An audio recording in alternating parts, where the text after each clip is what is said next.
It's been an uphill battle getting Junkanoo stakeholders and other culturists to buy into the concept of a Bahamian carnival. And now that the name of the event has been changed, the culture minister says the wheels are in motion for the big showdown. Janae Ferguson has more. In about 8 months, the Bahamas will host the first Junkanoo Carnival, already being described as the renaissance of culture in the Bahamas. Minister of Youth, Sports and Culture Dr. Daniel Johnson says although there was some contention over the initial name change, stakeholders are satisfied with the Junkanoo Carnival. General culture community, not just the Junkanooers, wanted us to distinguish ourselves from other carnivals in the world. Junkanoo is what distinguishes us. And so we added that on, and it has gotten popular appeal. Everybody's happy, and it's going to be fantastic. Some $9 million have been earmarked for the event. Dr. Johnson said major infrastructural improvements are needed to pull this cultural event off. Our infrastructure and culture needs to be upgraded. So just as we did for the World Relays, we really had to upgrade our sports infrastructure. I know sometimes people are worried about that cost, but it's something you have to do. It's like the airport, it's like the port. You need infrastructure for major events. But you'll see a new cultural village, a grandstand, all the things that come with indoor-outdoor entertainment. We do the upgrade for that.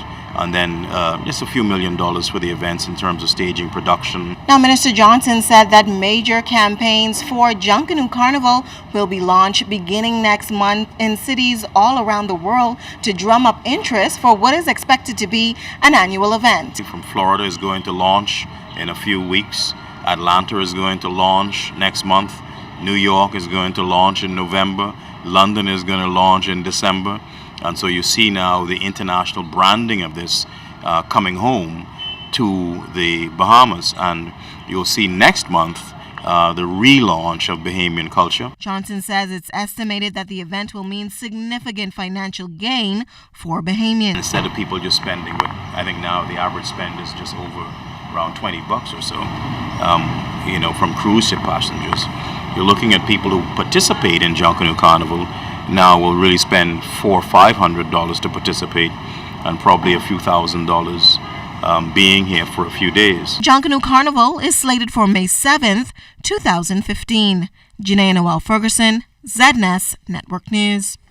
In other news, early detection of prostate cancer can increase your chances of survival by 98%. Experts suggest that if discovered late, the infected may have a drastically limited lifespan. For this reason, men, once they reach the age of 40, should make it a priority to be tested yearly. The Bahamas has a large black population and has a high rate of prostate cases, and that's why the group Us2 Prostate Cancer Support Group has set up special screenings this month at an affordable price. As dozens of men waited to be tested, urologist Dr. Robin Roberts explained a common misconception surrounding the different types of prostate exams. There are a lot of men who like to say, Doc, I don't need to test. I don't need to do that finger test because I can get the blood test.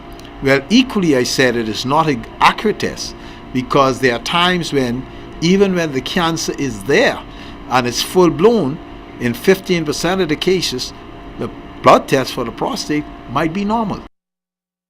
Exams weren't the only health exam on the agenda. As nurse Joyanne Wilson tells us, a broad range of tests provide a clear analysis of the prostate exam results. We're doing blood pressures, glucose testing, waist circumference, as well as height and weight and BMI checks, so that when they look at the results of the prostate screening, they can get a more holistic view of what's going on with each gentleman. In Family Island news, the plan to transfer a teacher at the Central High School in Andros isn't sitting well with parents. Parents say for years there's been a teacher shortage at that school and they're tired of that.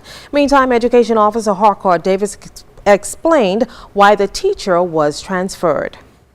If we don't get some positive results and keep our teacher, we're going to do a demonstration, and we're going to keep our children out of school. And we intend on doing that until they confirm that Miss Dean would stay in. Why is that? Is North Andros better than Central Andros? Why are you taking away from us to make us lack and give them, rather than letting them wait until there's one available? We have Math BJCs coming up next year, and the 8th graders are prepping, and the 9th graders are prepping. Student population is different.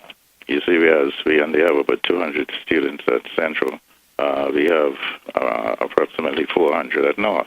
So you see the difference?